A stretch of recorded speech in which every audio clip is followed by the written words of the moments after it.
श्रीमद् भागवत गीता के विषय में जानने योग्य विचार।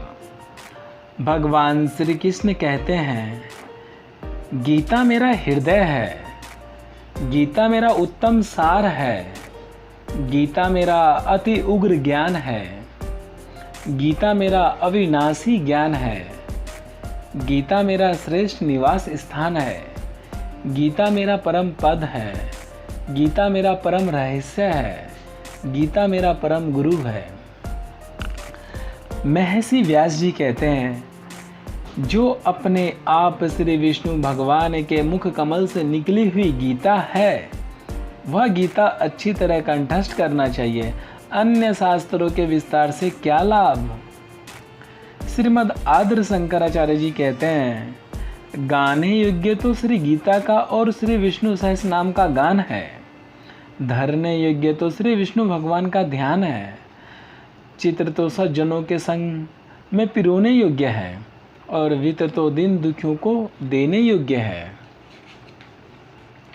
संत ज्ञानेश्वर जी कहते हैं, गीता में वेदों के तीनों कांड स्पष्ट किए गए हैं, अतः वह मूर्तिमान वेद रूप है और उदारता में तो वह वेद से भी अधिक है।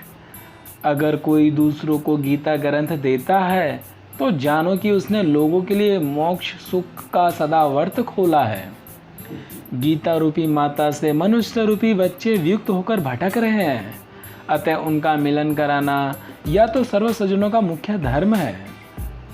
स्वामी विवेकानंद जी कहते हैं, श्रीमद् भागवत गीता उपनिषद रूपी बगीचों में से चुने हुए आध्यात्मिक सत्य रूपी पुष्पों से गुथा हुआ पुष्प गुच्छ है।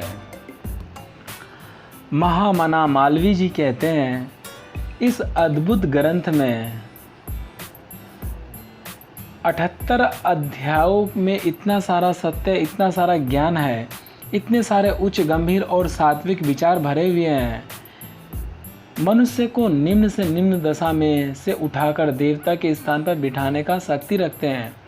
वे पुरुष तथा स्त्रियां बहुत भाग्यशाली हैं जिनको इस संसार के अंधकार से भरे हुए शंकर मार्गे में प्रकाश देने वाला ये छोटा सा लेकिन अखूट तेल से भरा हुआ धर्म प्रदीप प्राप्त हुआ है। महात्मा गांधी जी कहते हैं, एक बार मैंने अपना अंतिम समय नज़दीक आया हुआ महसूस किया, तब गीता मेरे लिए अत्यंत आश्वासन रूप बनी थी।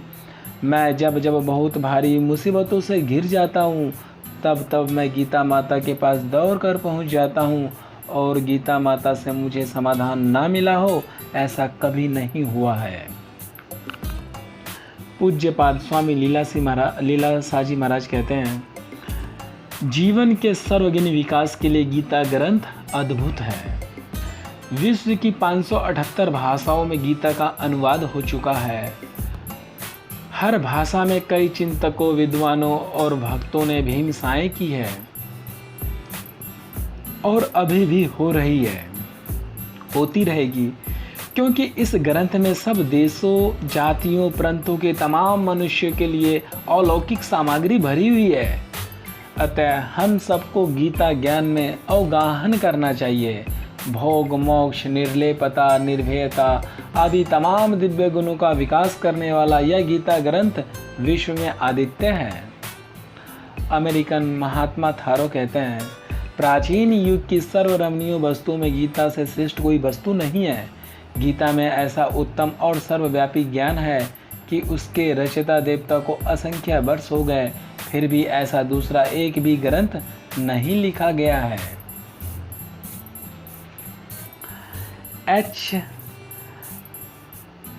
F.H. मोलेम इंग्लैंड से। थारो के शिष्य अमेरिका के सुप्रसिद्ध साहित्यकार एमसन को भी गीता के लिए अद्भुत आदर था। सर्वभूतेषु चात्मानं सर्वभूतानि चात्मनि, यह श्लोक पढ़ते समय वह नाच उठता था। बाइबल का मैंने यथार्थ अभ्यास किया है। उसमें जो दिव्य ज्ञान लिखा है वह केवल गीता के उद्धरण के रूप में है।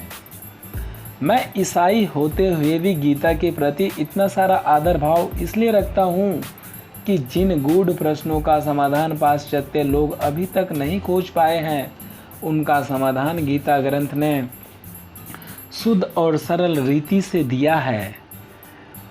उसमें कई सूत्र अलौकिक उपदेशों से भरपूर लगे, इसलिए गीता जी मेरे लिए साक्षात योगेश्वरी माता बन रही है। वह तो विश्व के तमाम धन से भी नहीं खरीदा जा सके ऐसा भारतवर्ष का अमूल्य खजाना है।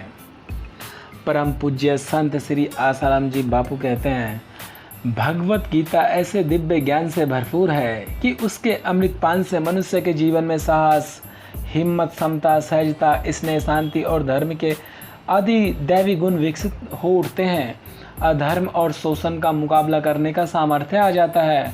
अतः प्रत्येक युवक युवती को गीता के श्लोक कंठस्थ करने चाहिए और उनके अर्थ में गोता लगाकर अपने जीवन को तेजस्वी ओजस्वी बनाना चाहिए।